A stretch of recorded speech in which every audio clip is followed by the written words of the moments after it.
اینچنین سخاوت در علم هم بهتر از سخاوت از مال است. خیلی که ابن القیم رحمت الله علیه ذکر کردند و مثلا بعض انسان ها اگر 1 سوم پرسیده شود 1 سوم میدهند، اگر 1 سوم پرسیده شود 10 تین میدهد. بعض انسان ها شرم داره برای ندادن، بعض انسان ها نمیدهد مثلا و علاقه به سخاوت نمیدراید. 10 تین دادم سخاوت است. 1 سوم پرسنده پرسید 10 تین داد، یا که 50 تین داد، یا همون 1 سومی پرسیدگیش داد، یا 2 سوم داد، یا 3 سوم داد، یا 10 سوم داد، یا 100 سوم داد.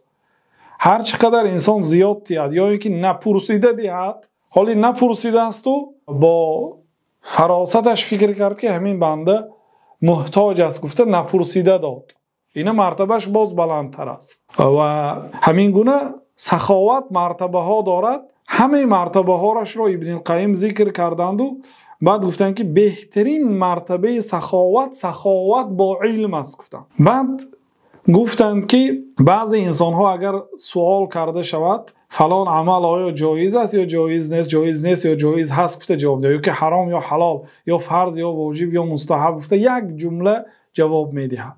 و بعضی انسان ها بله این حرام است برای آنکه الله تعالی گفت، پیامبر صلی الله علیه و سلم گفته 1-2 دلیل میبیارد. و بعضی انسان ها تمام اقوالی که در همین مسئله هست همش رو به تفصیل میبیارن، دلیل های دو طرف رو میبیارن، دلیل های کی راجع هست آن رو بیان میکنن، دلیلی که مرجوح هست به دلیل های دیگر ها جواب میدهند، که بسیار حتی پرسنده از چیزی که پرسید، نه از آن چیزی که پرسید بلکه از دیگر مسئله هایی که یک باره در حواشی و اطرافش جواب دادن خرسند میشد، که این در شیخ الاسلام ابن تیمیه رحمت الله علیه دیده میشد. این نوعی سخاوت گفته ابن القیم رحمت الله علیه به شیخ الاسلام ثنا گفتند.